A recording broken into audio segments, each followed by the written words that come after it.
এই দোয়াটা শিখে নেন, ইনশাআল্লাহ আপনার জীবনের সমস্ত সংকট কেটে যাবে। আমি নিজেও এই দোয়াটা বেশি বেশি করার চেষ্টা করি। দোয়াটা হচ্ছে, মুসা আলাইহিস সালাম একটা গাছের নিচে হেলান দিয়ে বসলেন, বসে দেখলেন দুজন মেয়ে দাঁড়িয়ে আছে দূরে, পানি নিতে পারছে না, লোকজন পানি নিয়ে যাচ্ছে, ওরা দাঁড়িয়ে আছে বেচারি। মুসা আলাইহিস সালাম গিয়ে বললেন, কি সমস্যা আপনাদের? তারা বললেন যে আমাদের বাবা অনেক বৃদ্ধ মানুষ, আমরা পানি নিতে পারি না যতক্ষণ না আমাদের কম পানি নিয়ে চলে যায়। তো মুসা আলাইহিস সালাম একটু বললাম না, ফিজিক্যালি খুব স্ট্রং ছিলেন, থাকে না বডি বিল্ডার, সামনে গিয়ে কথা বলে সরো পানি দিতে দাও, তখন মানুষ একটু মূল্যায়ন করে না। তো মুসা আলাইহিস সালাম এভাবে পানি নিয়ে দিলেন এবং বাছুরদেরকে পানি পান করালেন, করিয়ে গাছের নিচে এসে বসে আছেন।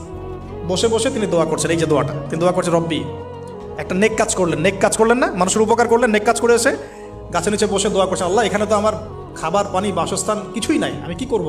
রব্বি ইন্নি লিমা আনজালতা ইলাইয়া মিন খায়রিন ফাকির, রব্বি ইন্নি লিমা আনজালতা ইলাইয়া মিন খায়রিন ফাকির।